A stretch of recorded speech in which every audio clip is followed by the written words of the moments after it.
Social মিডিয়াতে অন্যের জীবন দেখে আফসোস করার কিছু নেই। মানুষ সোশ্যাল মিডিয়াতে ওইটাই পোস্ট করে যেটা তার সবচেয়ে বেস্ট বা ভালোটা। আর যারা বিদেশে থাকে তাদের সুন্দর ভিডিও বা ছবি দেখে কষ্ট পাওয়ার কিছু নাই, এটা মনে করার কিছু নাই যে তারা স্বর্গে থাকে। আপনারা ওইটাই দেখেন যেটা আপনাদেরকে দেখার জন্য আমরা অ্যালাউ করি। আমার ঘরে খাবার না থাকলে নিশ্চয়ই আমি ওটা আপনাকে দেখাবো না। সারাদিন কাজ করার পর ক্ষুধা পেটে বাসায় আসার পর যখন কোনো খাবার থাকে না, রান্না করার পর আরো 2 ঘন্টা ওয়েট করতে হয় খাবারের জন্য, এই কষ্টটা শুধু তারাই বোঝে যারা বিদেশে থাকে। আর দেশে ওই প্রিন্সেসের জীবনটা ফেলে যখন মানুষ বিদেশে আসে তখনই বাস্তবতাটা হারে হারে টের পায়।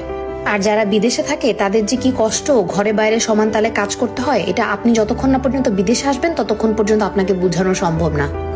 আর সারা সপ্তাহ ঘরে বাইরে কামলা দেওয়ার পর যখন উইকেন্ডে একদিন আপনি ঘুরতে যাবেন, ওই একটা ছবি বা ওই একটা ভিডিও দেখে মানুষ মনে করবে, বাহ, উনি তো মনে হয় স্বর্গে থাকেন, একটা প্রিন্সেসের জীবন। কিন্তু ভাই, জীবনটা তো সহজ না। অবশ্যই ভালো আছি আলহামদুলিল্লাহ। আর আপনি তখনই ভালো থাকবেন যখন আপনি আপনার নিজের অবস্থান নিয়ে হ্যাপি থাকবেন।